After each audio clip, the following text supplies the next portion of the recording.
Welcome back, everybody, to the Transculture Club podcast. I am your returning and glorious host, Brooke, and this week I am joined by Anna. Hello. Jackie. Hi. And Ferris. Hi there. And we're going to talk about some dumb shit. I love dumb As we do shit. Yes. I'm ready. We ready? I was born Ready. for this. Excellent. Ready as shit. Heck Captain. yeah. Shit. Heck yeah. Well, no swearing like heck, please. No, we can swear on this podcast. This is a Christian podcast. Yeah, but my parents have gone to bed already, so I can swear now. Oh, excuse me. Okay, so before we get into the meat and veg, let's talk about the fact that we have 1 week left for hosts and listeners alike for before the Inside Mari book club. So if you've been putting it off, any of you free, I should say, you have Womp. you have 1 week left. You can't prove anything. Yeah, it's so out. It was really out of character for me to read it all in the first week. Yeah, you kind of went in. Just Yeah. like full on. I just had it Can't open believe in a you're being tab. responsible. I just had it open in a tab and I started reading it. I was just like, oh my god, Yeah. what is this? So yeah, the book club will happen at the end of next episode. I, because no one else has read it yet, highly recommend. Hey. Oh, if you guys, but that's a good point. You probably have both read it, but rereading No, it. I haven't read it, but I know, Anna, you have read it. I haven't done shit. I'm gonna be honest. same. Okay, cool. Sure. We can definitely recommend it. It's crazy good. It's crazy good. And you can find that on Crunchyroll. If you want to use it on your iPad, like I did, you have to actually download a separate app called Crunchyroll Manga, but it's really small, so it's not a problem. Anyway, let's actually do a podcast. Let's do it. So, I feel like almost like out of ceremony now, Ferris gets the first topic. I do, and I'm really excited about it because this is one of my passions. My greatest loves. Okay. This is your problematic greatest love. This is my problematic fave. This week I am going to be talking about gacha games, in specific about a gacha game this Polygon article referenced earlier this week with the headline, "A huge free-to-play game makes fun of its addicted players and they love it." If you haven't seen me on Twitter or haven't read the article, this is in fact referring to the Japanese mobile game Fate Grand Order. So the conceit of Fate Grand Order is you use their in-game currency, Saint Quartz, to roll for heroes, legends, mythical figures, and collect them in a incredibly Pokemon-like fashion to fight on your behalf to help save the world. And one of the things that Fate Grand Order started doing very early on when it was released was they started publishing these 4-coma strips called Learn with Manga, in which the female character avatar, who is henceforth dubbed as Gudako, because of the pun Guda Guda on Grand, which means like boring or pointless, teaches the characters how to play in increasingly sociopathic manners, where she rants about rolling for servants, harasses them, harasses her coworkers, and basically behaves like a complete libido-driven id caricature of any gamer who's ever picked up a Japanese mobile game. She's Gremlin Diva, but like she's basically canon, Gremlin Diva. but canon. She's become so beloved that they've collected the Learning with Manga strips into like published books, and it was like at the top of the manga sales list when they first released. They also bring like Gurako like mascot costumes to Fate Grand I Order love events. those costumes so much. They just let they her are run good. wild. Yeah, that's that's a really good They'll point. like Actually, kick each other on stage. I know. Or like she'll escape from her handlers and go running to get like food at the food court, and you'll see them like chasing after her. I just watch those videos and instantly just think, yes, this is my favourite Fate battle. I saw that. I'm like, yes, relatable, incredibly so. This is I think a lot of people will probably recognize those costumes because I saw those all over my Twitter like way before I really knew it was a Fate thing. I just thought it was like a meme thing. Like, well, you're not wrong. I mean, both. Yes. They have like the huge like staring heads and the gigantic like semi-blank eyes that are like both cute and horrifying. Yeah. They go running around on like skinny itty bitty legs. It's pretty fantastic. If you see like anime mascot characters kicking each other, it's probably Fate Grand Order. Finally, it feels someone like who understands who knows what I want. It feels like a Simpsons joke from like the 90s.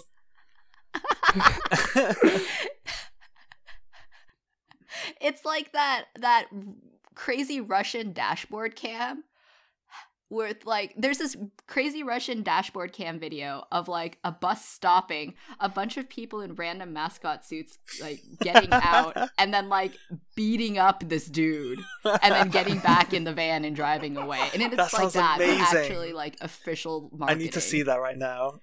It's really funny. I don't have the link handy, but it's something I think about probably far more often than I should. I swear there's a Pop Team Epic PV which is just like that.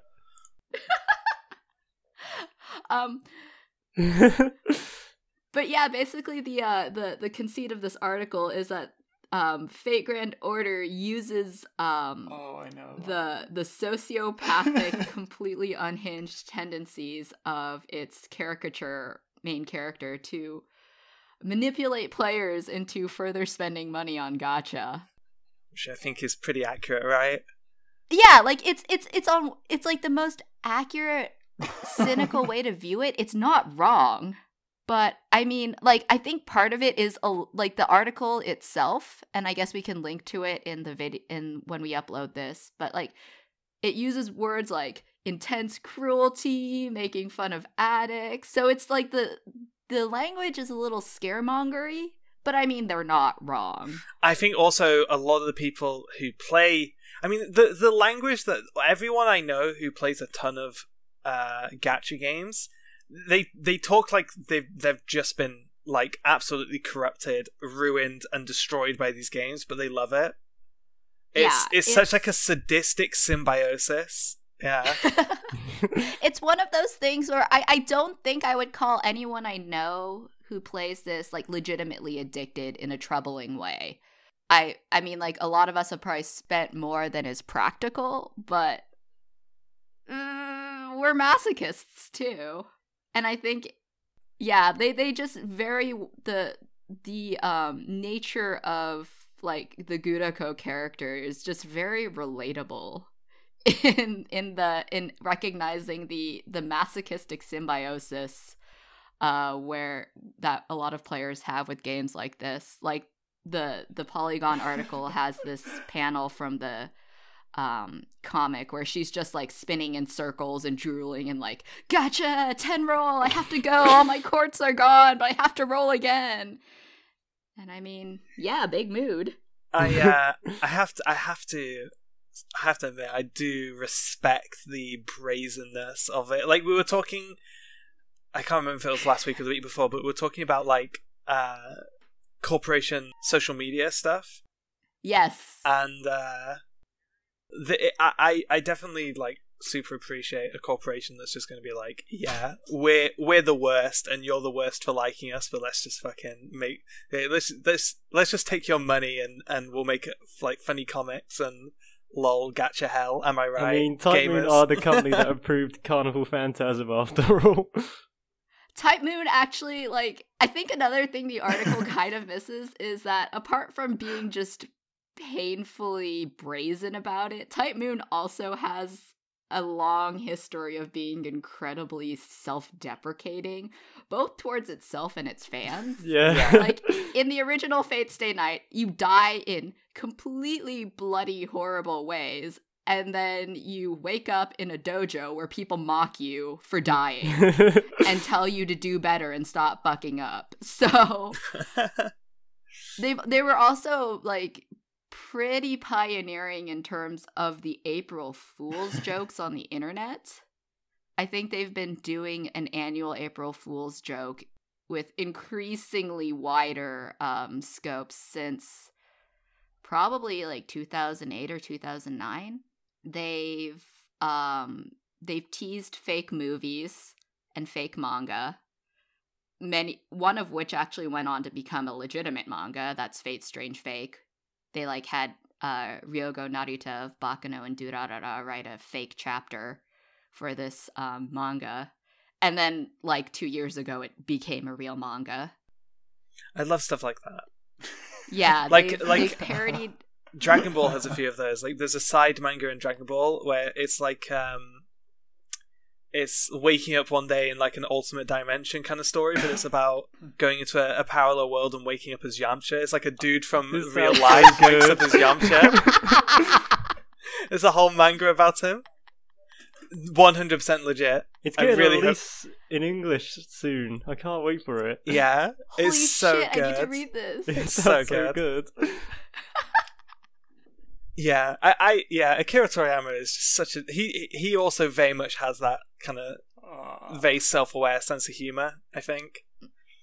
Absolutely. Like, one of the more recent Fate Grand Order jokes was they made a joke app that was basically Pokemon Go, but with servants. Oh, no. And instead of Pokeballs, you shoot Saint Quartz at them to catch them.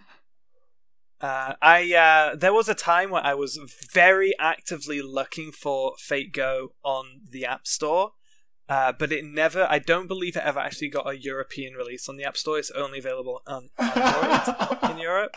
So, really? Yeah, I might Are have you actually sure that's dodged not a bullet. fanfiction? I will say, Holy shit. I think they officially regard the US Holy shit. version as like international, but then they've also released it in like an Australian localization as well. So I'm actually not sure how they plan on handling Europe, apart from guessing that everyone's probably who really cares and is going to spend money is probably jumping app stores anyways. I have 2 app store accounts, and if anyone corporate is listening, pretend you never heard this. But I jump between the US and the Japanese app stores to get my MOBA gay fix. Sure. Arby's is very upset with you right now. Blow me, Arby's, fight me! They still haven't accepted my challenge, and I'm incredibly upset about it. We'll fix this. They're cowards. I know, fight me. The first thing we'll do as like a full-on podcast activity event.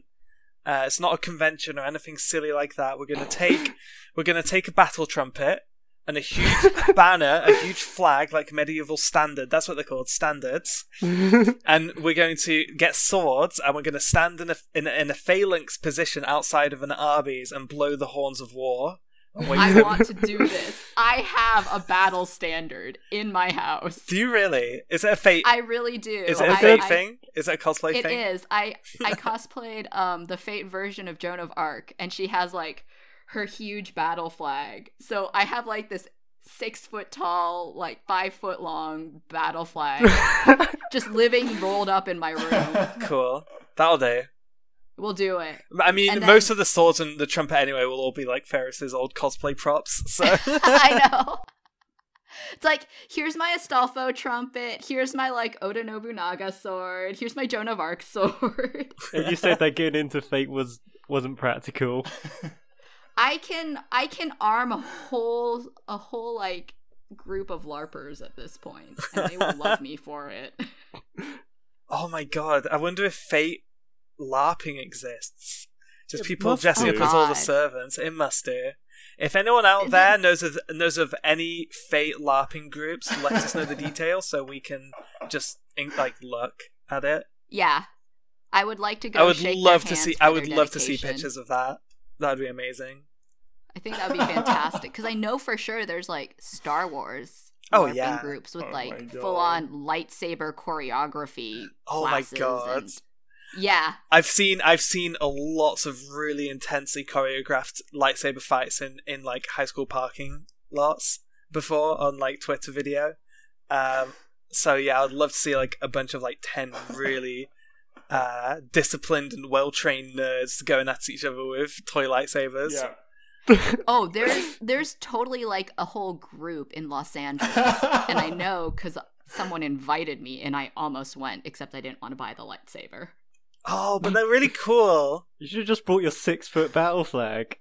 I know, I should have just showed up like, so I don't have a lightsaber, but here's my Joan of Arc battle I love flag. lightsaber toys. I had so many when I was a kid. My favorite one was like retractable as well. So I had you one could, of those as well. yeah. So and the way you would like extend it is if you'd like swing it out in an arc, it would extend kind of like, I don't know, an umbrella or something. Yeah. And then once you did that, you would wait and then you would click it and it would go boing and like come online and glow green. And I'd be like, do do do do do do, swinging it around, like making wow wow sounds. It was. I nearly took my eyes out with that so many times. My brother and I had 2 of those, and we hit each other with it so much that like my parents had to duct tape the blades back together. Oh, I love it. It's so funny that we just arm our children with blunt weapons. You know. Okay, everyone on this podcast is getting a lightsaber. And we're going to have a lightsaber fight. The next book club is a LARP. Yes. Yeah, forget book club for next month. We're just going to hit each other. Our first fight club is going to be a literal fight club. True. What do you say about UFO?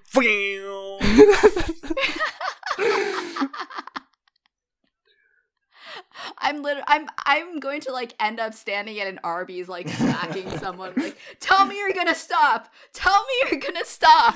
I just make the fries. No, stop hitting me with this plastic lightsaber. I can't believe Ferris is literally that one Rick and Morty fan. Oh, yeah. I am. It's like in an alternate universe where you're the one person in the world who cares about Szechuan sauce and you're going to McDonald's to make a scene.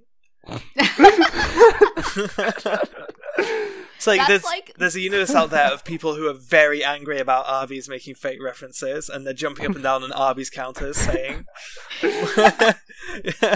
in full fake cosplay. Yeah, there's like an Astolfo jumping up and down on the tables. Screaming at them. Okay, we have any very passionate fan artists out there? Oh, I would love to see that. Can we get a picture of one of those? But never got it. Oh my goodness! If I wasn't broke, I'd totally commission someone to draw Astolfo jumping up and down on the Arby's table, telling them to delete the tweets. This. I will. That can be official. Yeah, that would be amazing artwork. Oh my goodness! I'll just find the next Fate fan artist who's taking commissions and be like, just take my money for this ridiculous photo. Oh my goodness. Okay. Is there anything else we want to talk about Gacha? I think you had some drop rates or something. I have drop rates. So I am horrifyingly curious to know what these are. So after I read the Polygon article, because it does make a very pointed remark about how miserably low the Fate Grand Order gacha rates are. So in the interest of science, I farmed out to my Twitter list asking for gacha drop rates in the games they play, as well as how easy it is to kind of get the most out of the game if you have absolutely miserable luck. So as a basis for comparison, because Fate Grand Order is pretty much the only gacha game I really play, the top rarity servants are called 5 stars, and they're basically the equivalent of an SSR, or a super rare, if that's the parlance your respective mobile game uses. So the rate for an SSR servant is 1%. How often can you roll that? You can roll either every 3 Saint Quarts, or you can like. But time-wise. Time-wise? Once a day. or you can probably roll. I'm trying to do the math here. You get 1 summon ticket, 3 quartz. You can roll about 3 or 4 times a week, and that's if you're not playing events or story quests that reward you otherwise. Okay. So basically, your chances of getting an SSR on just completely free to play is fairly low. That said, 1% I know people is actually not that bad, to be perfectly honest. Hang on. Keep going. I want to find the PUBG drop rates for you. They're hideous. Oh, yes, please. Because the side, according to my incredibly scientific Twitter survey, for example, the equivalent card in OnStars, which is a boy idol game, is 1.25%. In Side M, which is the boy idol master game, I believe it's a rhythm game, it's 1.5%. And the chance for a UR card, which would, I guess, equate to a 6-star in Fate Grand Order, is 1%. And I don't know how generous any of these games are with their currency, but when I played Love Live, it was like, yeah, it was like trying to pick up crumbs out in like a stack of needles. I actually quit because it took me a whole year to roll a rare card, not even a UR or an SSR, a rare card of my favorite girl. And I was just so mad at that point. I was like, fuck it. Bye. I still like watch Love Live. I'll watch the lives, but fuck that game. Yeah. Who is your favourite Love Live girl out of important curiosity? Nico. I'm not surprised at all. Surprising no one. Nico is my forever girl. She's fantastic. She does not give a single fuck. I love her. She's like the equivalent of the angry Small, or like the unironic Gremlin Diva. I really, really just love Nico a lot. And it took me a whole year to get Nico. A rare Nico in that game. And after that, I was just like, you've broken me. Just throw the phone to the wall. So, I think I should save PUBG for last. Anna, right. Do you have some Blizzard drop rates? I have a bit. It's not I've looked up Hearthstone. Okay. Hearthstone has gotten a lot better recently because they've started being more generous with well, currency. all Blizzard games have something called what do they call it? Like loss insurance or something, where basically every single time you roll, your chance to get a legendary, which is the rarest thing you can get, goes up. Oh yeah. Yeah, exactly. I think it's called the pity timer or something. Yeah, pity timer is what it's called. At least that's what people call it. I'm not sure if that's the official name. But apparently you get, on average, this is an average, you can get 1 legendary every 20 packs. 1 pack including 5 cards. There's 1 rare card in every pack and an epic in every 5 packs. I mean, Hearthstone, in my opinion, Hearthstone is the worst of all Blizzard games for that, because you need the cards to play the game. Like... Ooh, ouch. Yeah, which is why I never go back to it, because it's like, either I spend like $30 or way too many hours to get the cards I need to be relevant on this patch, and then, because I don't play Hearthstone super often, before I know it, all those cards are worthless, because there's new content. Yeah. I mean, honestly, I think I enjoy following the Hearthstone meta game more than playing Hearthstone. Yeah. Because I just don't have the cards for it. It sucks, and I really actively dislike the way you have to get the cards. I mean, it is how card games work, sadly. I kind of wish it wasn't. That goes for Shadowverse just as much, and it goes for Magic just as much. I wish I could just play it. I think it's cheaper than most physical card games, though obviously they also don't have the printing costs and whatnot. But probably, yeah. I know, as someone who once built a competitive Yu-Gi-Oh deck, I spent £50 and then ran out of money and had like maybe a quarter of the cards I needed for the deck. Ooh, ouch. Yeah, although it was still pretty strong by that point, and I could. Oh yeah, I can imagine. I've been saving up dust, which is how you can craft cards in Hearthstone with a different current with a second currency. You can get by disenchanting your cards, your doubles, and whatnot. And I crafted one card that's really big in the meta today, and I think I used like half the dust I saved up over the past half year. So, yeah. I actually had this theory that games that necessitate rarer cards or like see the more common units, cards, characters, so on and so forth, like become unviable sooner in the game, are more generous with their currencies, at least like in terms of Japanese MOBA game. Yeah, I mean, Hearthstone, even before they started to being really generous with currency, like they just like a bunch of weeks ago, they've upgraded quests and all, so you get more gold out of them. And even before that, on most days, I would get at least one pack. So it's generous with that. More generous than most gacha games, at least. Because, like, in Fate Grand Order, you don't have to fight other people to get rewards. So, like, there's no equivalent like Guild War or Score Match. So, while they're pretty stingy, there's a ton of pretty low-level characters like Lancer Kuhalan, Hans Christian Andersen, Arash, Inshun, Lancer. Like, there's just a handful of pretty easy to come by servants that you can use to either scrape by or do like stupid amounts of damage. Like Arash is a 1-star, but if you play him right, he can just wipe out the map in one turn.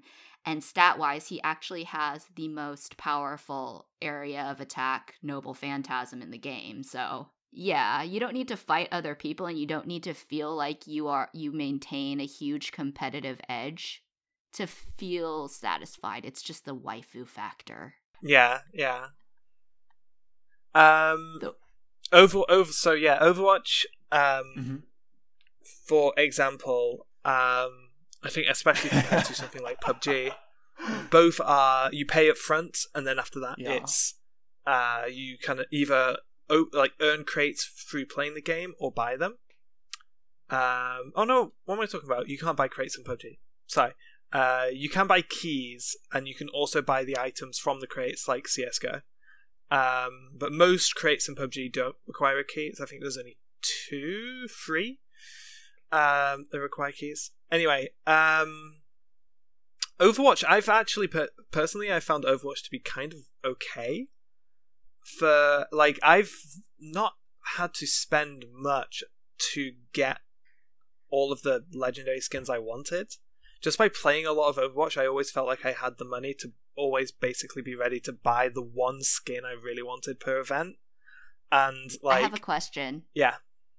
About terminology here. Yes. So when you say legendary skins, are these the ones that are like the rarest? The people get super thirsty for? Oh yeah.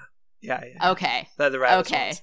And like usually when I played a lot of Overwatch, it was basically I would get between 1 to 2 legendary skins through crates randomly, so random crates, and then the one I really wanted, I would end up buying with coins. And are those like purchased with real human No, money? coins you just get through crates. It's basically the insurance system, and so you can always you do make currency, and you get extra currency for duplicates when you unlock duplicates. Although I think they got rid of duplicates, which made things a lot. I think, or made them way rarer. I'd rather have no guaranteed duplicates than like have some sort of and the currency they gave you for duplicates was pitiful. In Hearthstone, they did like they didn't get rid of duplicates in general because like that's a big part of card games, I guess. But they got rid of them for legendaries, so that's it. Yeah, they did that for legendary skins. Because I think I got a Winston skin like 3 times. Winston legendary skin. Yeah. Oh wow. It still feels really bad to get duplicates in Epics though. See, that's the one thing FGO doesn't protect you from. You can, like, well... But you want duplicates though, right? Because it powers them up. You want duplicates in some situations, but powering up the Noble Phantasm, which is what you use duplicates for, is only viable for certain servants, and it's, like, kind of worthless for others. So you can get, like, duplicate 5 stars of, like, and they won't really meaningfully compensate you until your 6th duplicate 5-star of the same servant, which is an astronomically low chance anyways. Sure. Do you guys want to know the PUBG drop rates? Yes. Yes. So, from the biker crate, there are 3 items in the biker crates, which has 0.01% drop rates. What? Two sleeveless biker jackets, brown and black, and a cloth mask, checkered, have 0.01% drop rates. That is 1 in 100,000 crates, I think. Yeah, and each crate is individually randomized, so you get 1 item as well per crate. The chance of getting it is 1 in 100,000 each time. It doesn't, like, reduce the pool when you go on, as you go on, right? Oh yeah, it's totally random. I've got like 4 grey tank tops and shit. Like, what the fuck? Yeah, and there's no pity protection. Here's the hang on. Where's PUBG? I can actually go to the marketplace right now and tell you how much some of these things are worth. Oh Christ! Like, some of them, I mean, like Counter-Strike knives can have way lower drop rates than that, and you see the price kind of reflected. I have seen items on the marketplace for PUBG going up to like £10,000. Wow! Easily. I don't feel bad about Fate Grand Order. Yeah, anymore. Well, that's what I was saying. Like when you said that like the rarest thing was 1%, I was like, that's not bad. That's not terrible. You know. Can you save up coins to get what you specifically want though? Is there any way of doing that? There is, but it's through you get those coins after you get your 6th duplicate 5-star. So it's basically a system that only caters to the whaliest of whales. Right. And then you need, I think, oh god, I play this game every day and I don't even remember because I know it's not even viable for me. I think you either need 5 or 10 of those. And then you get to pick a 5-star servant out of a pool. It's bonkers. Sometimes they'll do like a guaranteed 5-star gacha. So you buy a roll and then a 10 roll, and you're guaranteed a 5-star out of a certain pool of servants. Yeah. But other than that, there's no way to pick. The most expensive item on the marketplace right now is £820. I think I've seen things way higher than that. That's the complete Player Unknown set. Yeah. I've definitely heard about, I think I've mentioned it on the podcast before even, like the Dota marketplace. Mm-hmm. Yeah, is also just like sociopathic capitalist hell. What the fuck? Yeah, I'm going to Counter-Strike now. Let's see. Okay, so here we go. Counter-Strike, there is a Stat Track Flip Knife Brightwater Battle Scarred for £1,400. Oh, that enforced skin is sick. That will set me back 1,400. Yeah, another 1,000. Oh, that does look so cool. I was actually showing, I mean, we're going to get to this in a little bit, but me and Anna actually played some Counter-Strike, and I actually have a really, really nice AK skin that I love. And I was like, one of the first things I did was like, Anna, throw me your AK, Okay, catch mine, look at mine. Press F. If you press F, you can inspect it. Look how good it is. Yeah. So out of morbid curiosity, I went to eBay to look up how much people are selling Fate Grand Order accounts for. And to be perfectly explicit, this is against the terms of service. People do it anyways. I see a $100 FGO North America English Global Starter account. And it includes... Where the fuck are the item descriptions? Here we go. If you have a question about this account, just message me. They don't even show their servants. These are all, like, craft essences that are stupid. Okay, next one. $90, Fate Grand Order North America Global Account.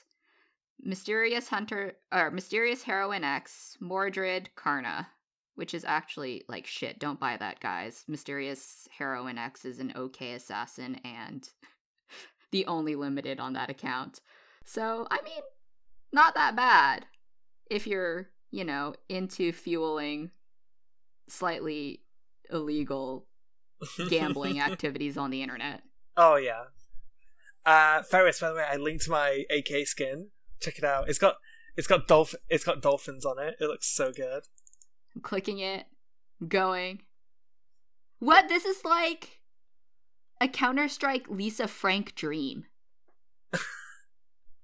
This is cool. It's really cool. It's got dolphins on it. It looks so... I love it so much. I want to show everyone my AK. I would absolutely buy it for $15. That's how much I spent on it. Because the AK is my favorite gun as well. I only have like one other skin that's anywhere near that expensive. I feel really left out of this conversation because the only money I've ever paid was like I think $20 on Hearthstone. I spent more than that on Hearthstone. God damn it! I don't think I've ever really spent anything on games before. I've spent just probably over £700 total on League of Legends over 8 years maybe of playing it. Oh, wow! I have been playing Fate Grand Order since it launched, so almost 3 years now. There are 2 servants I went full ham on. That is Kuhulan Altar and Hokusai. I did not get Hokusai. I don't want to talk about how much I spent. It did not breach $500 for either one. But it was more than I've usually spent on games or other recreational activities. It's they're good at getting your money at games. They really are. I've learned a lot about spending habits. For Ku Alter, it was also because he was like a complete surprise. They didn't have him in like the promotional commercials or any of the like launch banners for the chapter he appeared in. So like you open the game and you start playing the first chapter of the America Singularity, and suddenly there's this beautiful, sexy lizard man with his tits out. And it was just like the shock. Your wallet was doomed. Your wallet was the shock doomed. and the awe just... Yeah. Okay, let's get off Gacha and drop base on capitalism. Let's do it. Next one. Next topic. Okay, so next, in a completely different direction from talking about video games, let's talk about video games. Yes! Me and Anna have been doing something I like to call a cultural exchange, and I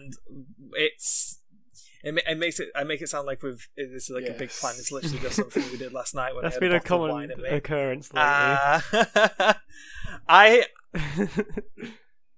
have been drinking a bit lately. Yeah, I need to keep an eye on that. Yeah, but no, Anna has been teaching me how to play StarCraft, and I have just last night started to teach Anna how to play Counter-Strike, and I think it definitely has to be stated that Anna is way better at StarCraft than I am at Counter-Strike, but I know what I'm doing in Counter-Strike, so it's good enough. I think you're also better at StarCraft than I am at Counter-Strike. Yes, I am. I think that's true. Definitely. You see me play yesterday. It's fine. There's I mean, it's so much easier than StarCraft to pick up on though, because it's just like it's practice. It doesn't have. I think Counter-Strike doesn't really. Yeah. Oh yeah, StarCraft is Counter-Strike isn't nearly as intimidating as StarCraft is, because you go into StarCraft and you see how people play in the top league, and it just looks completely impossible to you. In Counter-Strike, yeah, you're absolutely right. like, you see what people are doing, they're just doing it way better. If you look at people, if you look at people play StarCraft when you've never touched They're the doing game, 300 things per minute. they're doing completely different things you don't understand. Yeah. No, in Counter-Strike, when you watch the pros play, like, it's like, oh, wow, that was a sick shot. I would have missed that. But I would have tried it, like, it's skill, right? And skill comes with practice, where I think StarCraft is so much more about understanding and just keeping this, like, encyclopedia in your head. Not even that. Really not that. One of the most, like, I'm not sure, have you ever seen Innovation play? Or heard about him? I think so. He's a pro gamer that's ridiculously well known for being really formulaic. Formulaic, is that how you say the word? Yep. Formulate, sure. Formulaic is how you say it. And he just plays the same thing over and over again, but no one can stop him because he's just that skillful. He's just that good at macro. And StarCraft's not really as much about, like, information, actually, as people think. It's just mechanics. If you can be as strategic as you want to. If you don't have the mechanics to back it up, you will not win. And that's actually kind of what I've been getting better at, is the mechanics. When I first got back into StarCraft, it was just like, I would just constantly be making noises, like, I don't know what I'm doing. Like, it's like turning around. The metaphor I use is it's like being in a professional kitchen when you've never cooked before and then being expected to serve a gourmet meal. I'm like, there's 4 different things on fire right now and I don't know where the fire extinguisher is. But yeah, I'm very starting to get a very loose handle on it, but I keep dying to cheese. I've seen you and Lachlan play, like, a lot together. And it's if I compare the two of you, like, Lachlan is, I think, way more strategic than you are. But I think when I look at you two play, your play is so much cleaner than hers. It's so much cleaner. Like, I think it's mostly just League of Legends, like, in me. I think maybe I think League of Legends is a good way to introduce people to start. Not introduce it, but, like, it helps. I find it helps having a League background helps, because it's just isn't macro League kind of like playing one unit in StarCraft? Kind of. I mean, that's how it started. It was a League of Legends traces back to the original Dota mod for Warcraft 3. Yeah. So it was a mod for an RTS. So yeah, it literally was controlling one unit. Huh. Okay, makes sense. But I really want to know how you found Counter-Strike, like, because we played I think we played 2 competitive matches, and a lot of arms race. Arms race is just super fun. It's really, really fun. Yeah, and we played a lot of arms race. I mean, it's a really fun way to just get in there, mess around with the guns, and kind of just play like you're playing Call of Duty. You know. I mean, the big thing for me in Counter-Strike right now is probably that if I played alone, it looks like a game rather, that's going to be really frustrating for me, because I'm just that bad at it. Yeah. But if I played with friends, it sounds like something that would be insanely fun. So, like, just like similarly to League, in League, I don't like playing alone on my own. I don't like it a lot, which is like why I do it every 5 years or something. But with friends, like, being able to talk to them while doing stuff, etc., is just... Yeah, I mean, that's something I kind of want to be working on a little bit, is, like, getting good at StarCraft. I've always wanted to be able to say... And here's the thing, I was saying going into it, I want to get gold, and it placed me at Silver 1, which is just underneath gold. So I'm like, okay, maybe let's go for Platinum. Let's be cool. Can do it. Live the dream. Yeah, let's wrap that one up. That's almost an hour of video game talk right there. I like an hour of video game talk. I could go for more. We can do it. We probably shouldn't, though. No one will like us for that. And also, somehow we refrain from talking about anime for like every single minute of this podcast. Save us, Jackie. Talk to us about Maquia. Maquia, yes. So, over in the UK, home of fucking everything up, we had a screening of Maquia, which is the director debut of notable screenwriter Mario Kada, who you might know from writing fucking Nagasu, Alone on the Sea, fucking Kisniver, The Lost Village, because Anna will murder me if I don't mention it. And the thing that was special about this is that Mario Okada herself was at the screening doing a Q&A, and it was a really special time for a really special movie, and I can't recommend it enough if there's any screenings happening by you, because it's just a really heartfelt, special and beautiful movie. I saw some of the stuff that was going around during this event. It's a movie about a single mother, right? Yes. So not to spoil it too much, but the main character leaves her homeland due to circumstances and comes across a baby and ends up taking care of that kid and ends up becoming that child's mother. And there's a lot of interesting commentary and about single motherhood and the struggles of not feeling like you have a real connection to your child because you're not blood related. And wow, it's relatable. It's very powerful stuff. I mean, that's sure. Holy shit. Just that sounds really good. All right. Do you know if any of how much it is based on her own life? Because I know that she was the daughter of a single mother, I believe, and she had a lot of issues with her mother as well. Yeah, I've heard about this before. Because there's her autobiography which is coming out in English soon, I believe. After watching this, I really want to read it myself because it definitely a lot of her shines through it. And another bit about Maquia is it's about not really having your own home place, and I found that really interesting because in the Q&A, she mentioned that she never really felt at home in her writing because she started doing live action and then went over to anime. And people at the anime section saying, "Isn't this a bit too much like live action?" And then when she was going back to live action, people were mentioning, "Is this a bit too anime-ish?" So that definitely shines through in the movie as well. That's kind of how that's the kind of anime I'm looking for now, though. I think for the most part. Yeah, I'm really looking forward to it. I want to see it now. Damn. Yeah, it's lots of, because it's a high fantasy movie as well, so there's really gorgeous fantasy action stuff in there as well, which is really cool to see. Good battle scenes. Oh, definitely. I should mention that what's his name? Akihiko Yoshida, I think his name is. Character design for Nier Automata, also did character designs for Maquia, and yeah, they're really, really gorgeous to look at. Cool. That makes me want to see it a little bit more. I didn't know that. Yeah. I thought it was like a silent voice kind of thing, just straight up. No. Just people doing stuff. I was gonna say that sounded better to me, but what if a silent voice was set in fantasy? I think it'd be worse. I think it would be better. I think it'd be way worse. I think it would be way better. Yeah, I've listened to real life hard-hitting stories in high settings in anime. It's great. I mean, I'm still really excited for Maquia, but a silent voice specifically in fantasy sounds really bad to me. What's the face?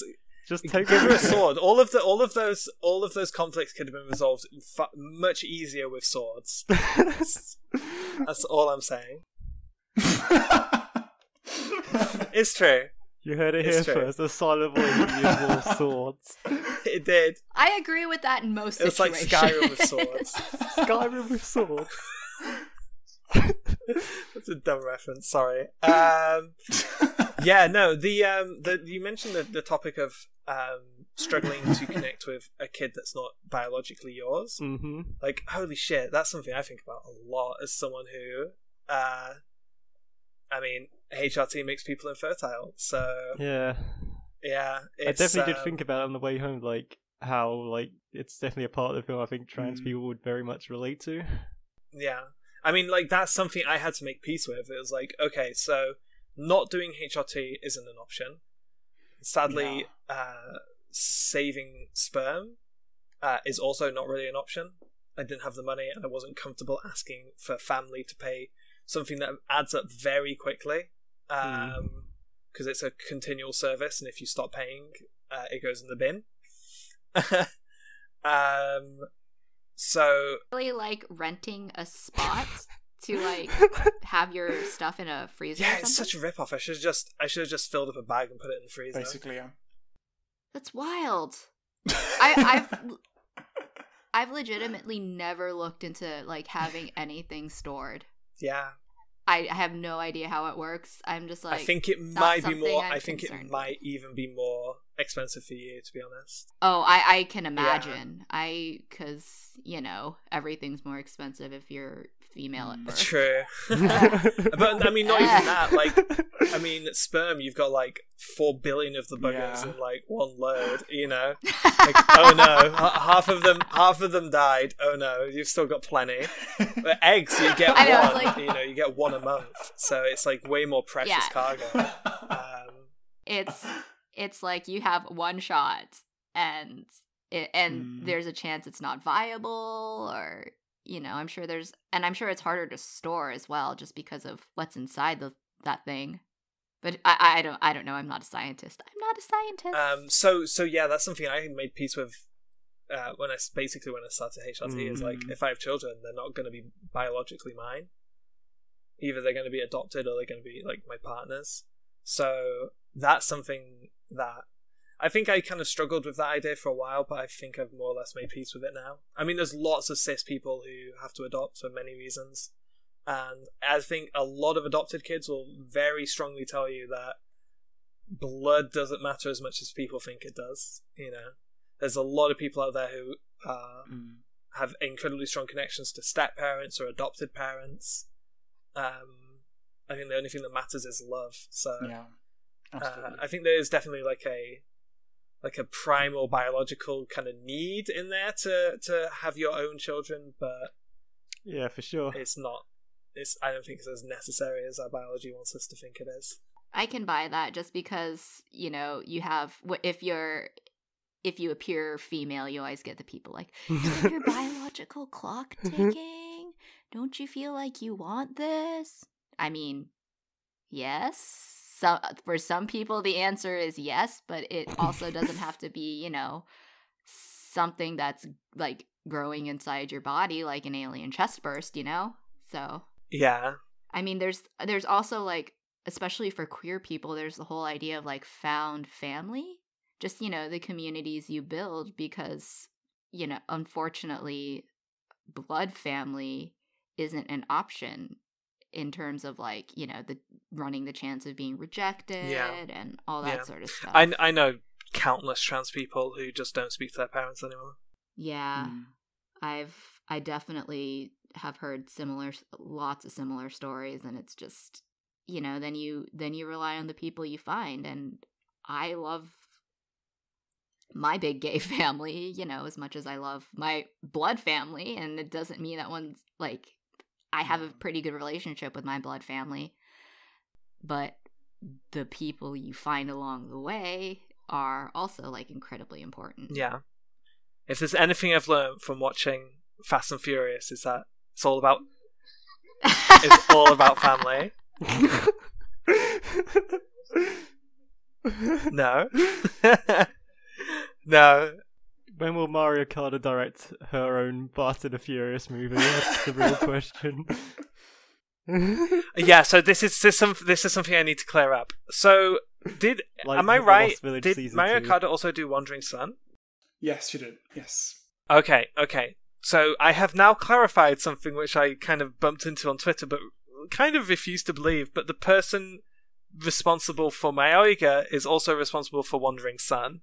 Do you realize just how good Mario Kart is now?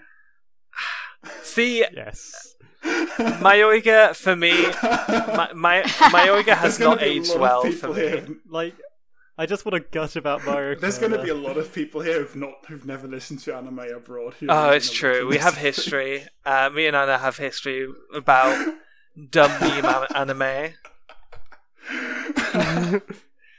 I think I fucking love Maquia. We should probably maybe consider doing Maquia for a book club, or maybe like, I don't know. Yes, please. I think for Maquia, a lot of the tweets over the time are required reading though. Well, I think we're planning on maybe doing like a watch along. There's been talks about doing a watch along, like so That's a really good thing to bring up. Actually, is if you haven't seen it already, Lachlan and Zaria did a live reaction bonus episode to episode 3 of Comic Girls, which got way more views than I thought it would. So we might be looking at just exploring that idea a little bit more. I think realistically we won't be making a ton of videos like that, just because I think people would get fatigued pretty quickly. But are you sure? There's a whole empire built on people reacting. We could be gays react to other gays. That's what we have to call it. You're absolutely right. That's what we have to call it. That segment needs to be gays react. Yeah. Well done, Ferris. Yes. It did also kind of come up as a potential Patreon thing as well. So, yeah. So we'll just see. But at the very least, we've got lots of weeks left. Wow, spoilers. Well, we haven't decided, so it's not really a spoiler. But yeah, we have decided that Comic Girls is the official anime of whatever season this is for the Transculture Club. We're in 2018. Thank you. I'm down with it. It's the unofficial anime. And I think we'll probably be doing a little bit more content for it. And we're playing around with a lot of ideas. So if you would like to... I mean, goodness, like live watch-alongs that people could join us for, or anything like that, or more content like what Zaria and Lachlan put out with more of us in it, just let us know. Or if you have any other ideas, just let us know. But basically, the important thing to take away from this is that Comic Girls is good, and Anna needs to be watching it. It's the only anime I'm consciously keeping up to this season just because of this bloody podcast. It's the true discourse anime. I've just kind of completely strayed from watching things weekly because I always end up feeling like I always end up not feeling like watching it, whatever I'm watching weekly. So I get that. I find it really hard to fall behind on stuff. Maybe I'll get to it. Who knows?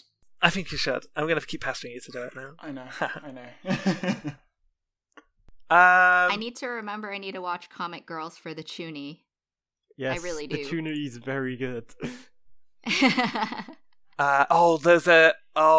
Ferris, there's a cat from this week's episode that you need to see. Oh, the cat is so good.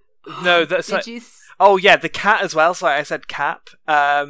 There's a scene where the Chuny girl draws like the ideal body, and it's a bunch of muscles. Yes. Did you see it? That is so good. I have not, but this sounds like exactly the sort of gay culture I am into. And the scene is so good because they're like, no, that's not right, and she's like, it is, like 5 or 6 times, I think. I agree. I'll give I agree, Twitter Chuny girl. a very quick. Come on. I'm finding a lot of Comic Girl screen caps here, so it shouldn't be too long. Maybe if I put in muscles.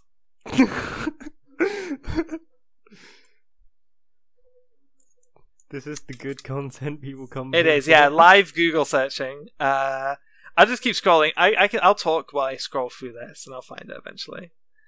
But oh goodness. Muscles. Yeah. I think. Yeah. Oh my god. There's so much of this show is gay. I'm seeing that now. Go for it. Something I guess we should talk about quickly before we finish up is that I am going full time in 2 days. Yay! I'm glad you guys are excited because I am close to goodness, like completely short circuiting. I can imagine. Hey, it sounds so scary. It sounds so scary. I was borderline just like complete shutdown today. I literally spent an hour led on the floor earlier today. Like I was like my alarm went off at 9 and I woke up at 9 and just like noped out of that one, and then did that at 10 and 11 and eventually managed to crawl my way out of bed at 12. Oh, this is way too relatable. Yeah. So I am taking things very much one day at a time right now. It's an awful lot. It's extremely scary. That's probably for the best, honestly. I can only imagine. Yeah. So just to kind of go through what full-time means. Full-time is a term people use in the trans community, and it means living full-time in role, which for me as a trans woman would mean living as a woman full-time. And I think, obviously, what some people think of as full-time, what other people think of as full-time is maybe a little different. So for me, it's tomorrow night I am going to be texting most of my family, letting them know that they already know that I'm transitioning, but letting them know that I am now going full-time. Expect me to be wearing feminine clothes. I'll be going by the name Brooke. Please use female pronouns. And then I will probably lie awake staring at my ceiling all night, Monday night, and then Tuesday I'm probably not going to leave the house. That is my first goal, is leaving the house. And then we'll work. I think we'll have to work up from there. Honestly, that's a noble goal, and I think sometimes it's easy to take for granted how hard it can be. Definitely. Yeah. Yeah, absolutely. It's harsh, yeah. I mean, I've been out in femme before, and not a huge amount. I'm kind of maybe doing a little bit, like throwing myself in at the deep end a little bit here, but it's just kind of like the way that made sense to me. And yeah, it's very much like the next 2 weeks are going to be really just like day by day, trying not to spiral out of control, to be perfectly honest. I think I'm going to struggle a lot in the first couple of weeks. So I'm setting very small, very realistic goals and just trying to do something, like basically just do a little bit more every single day. That's probably the right way to handle it. Like, I think going overboard with this can be really, really harsh. So yeah, I think we all wish you luck. Yes, of course. And I hope at least. Always cheering for you. I'll grab my pom-poms. Yes. Yay. I wish I had like this picture of a Palico from Monster Hunter waving pom-poms to send like on command, because I've seen it and it's good. We will. I think I've seen that. I think I've seen that. So yeah, that's terrifying. And I guess I'll like let you guys know how I get on like next week. We will only hope for the best. Yeah, well, yes, I mean, the thing is, I'm very, very lucky right now that my stakes, like personally, the stakes are very low. I'm not working at the minute. I saved up some money and finished up at my job specifically to go full time, because it was kind of like a dead end. I took that job for just like to transition, like something really simple and stress free, so I could transition with it. So yeah, I'm between jobs, and it just means that I can go at my own pace in a way. So if I really fuck up and I don't get out of bed until like the afternoon and whatnot, it's nothing I can't start fixing the next day. But yeah, yeah. I mean, I think something interesting that I've been finding a lot about me lately is that, and this is definitely different from the last time I struggled with mental health stuff, is that I crave socialization so much more than I used to now. Like, there's been a few times where I've been like messaging people just like, please, for the love of God, talk to me. I need someone to talk to right now. Like, you've been getting quite a bit of that lately, Anna. Just like, play StarCraft with me.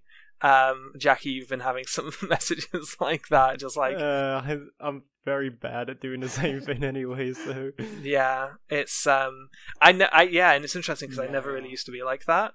It used to be kind of more the opposite. Like when I got like this, I would want to talk to nobody and just like shut myself off. But I think it's better that way, honestly. I guess so. I want to know if it's the estrogen, honestly. Might be, yeah. I don't know. For me, it's like what I realize when I'm feeling really bad, I usually I'm one of those people that just kind of goes into themselves. I don't really talk to anybody. Like I try to be alone as much as possible, just kind of sort my own thoughts. But I realize that when I just kind of get to forget about it and talk to people and have fun with them, like yesterday as we played StarCraft and Counter-Strike was a good example. Yeah. Where I was a bit down beforehand and just interacting with people makes it easier to handle, I think, at least for me. For me too, like coming out to everyone made it so much easier too. Like before it was kind of this issue of like, oh, who can I talk to? Who can I be like really, really open around? And after I came out, it was just like, yes, I am going all in, and anyone I talk to will be supportive. I know where they stand. Everything feels so much safer. I don't feel like I have to censor myself at all and stuff like that. Yeah.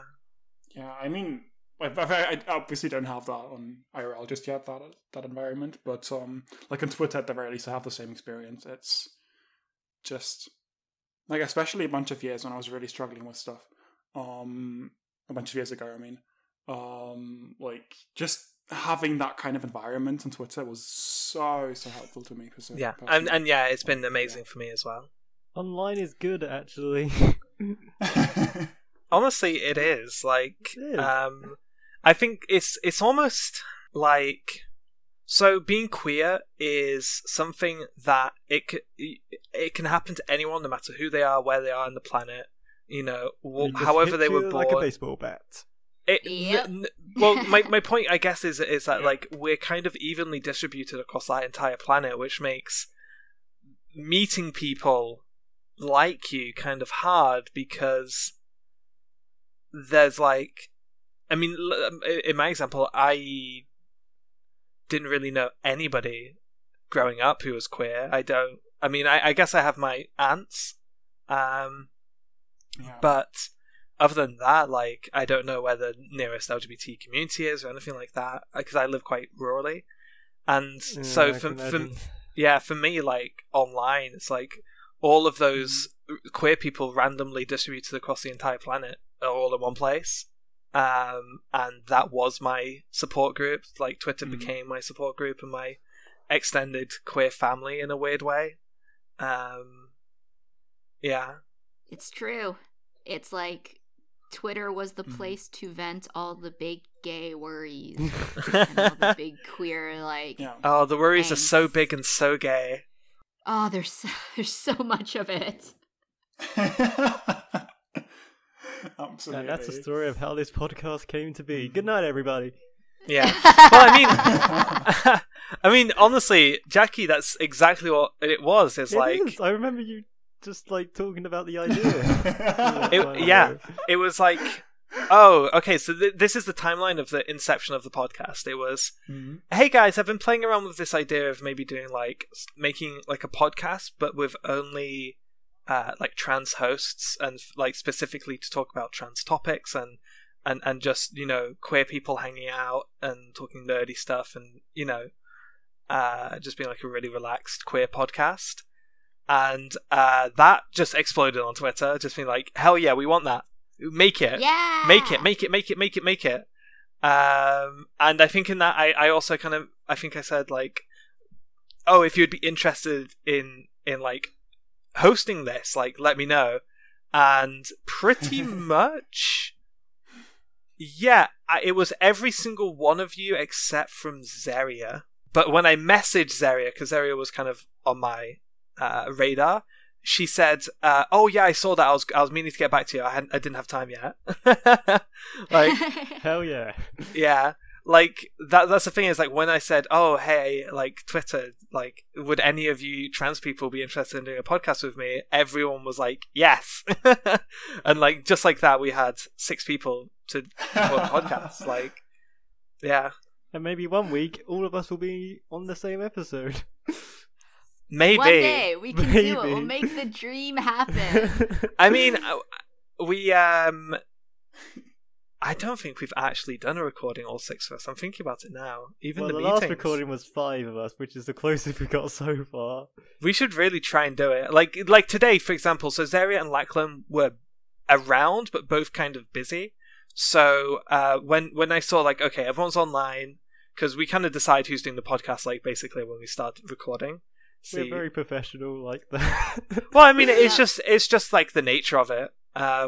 Everyone's got conflicting schedules to a degree, so we take who we have available. I guess if I wanted to, I could have really put my foot down on Zaria and Lachlan and just be like, yo, 6 person, let go. But we didn't need to because we had 4, so let's start wrapping up. Yeah, this went really off topic once again.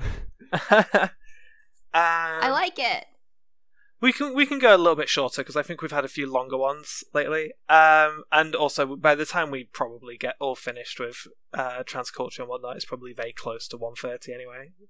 Oh yeah, we're getting there.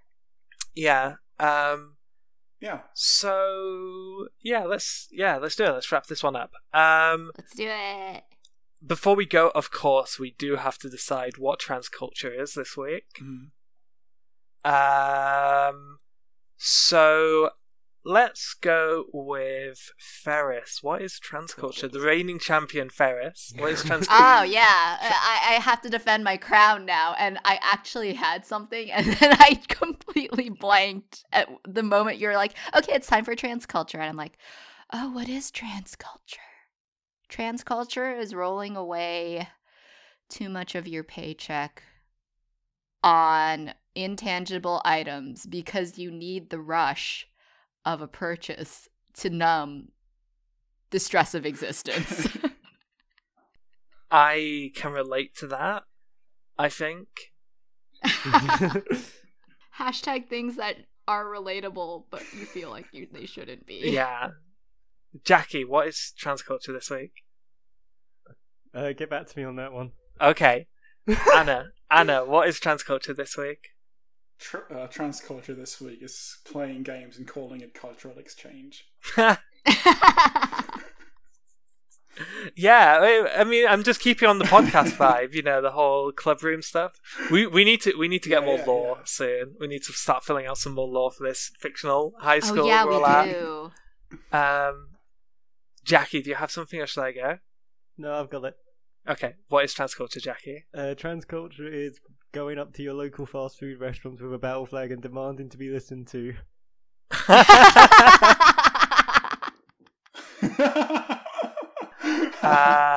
For me, transculture this week is creating. I guess Ferris, fill in your equivalent here, but creating female avatars in games because you want to quote look at their butts. Ah, yes. Yes. Relatable. Oh, yeah. No, it's totally because Yeah. it's totally because I'm super straight and I just want to look at her butt, and not because I want to beat her in every way. Yeah. Oh god, that was me in Ragnarok Online. Ooh. Insert any naughties MMO here. True. Oh my god, the amount of time I would figuring out I was trans really contextualized a lot of the shit I was doing in Sims for the last 10 years. Me with my online gaming habits in middle school. Absolutely. I mean, I told you this yesterday, Brooke, but my first World of Warcraft character ever was male just because I didn't want people to figure out that I'm trans, so I didn't even think of that, because people would ask me, how come you always make female characters? And I'd just be like, I don't know. 16-year-old egg me, it would be at least 5 years before I ever really started feeling pretty intense dysphoria or anything. But even before 16, it was probably going back to 12 almost. I would pretty much exclusively make female avatars and just have no idea why I was doing it.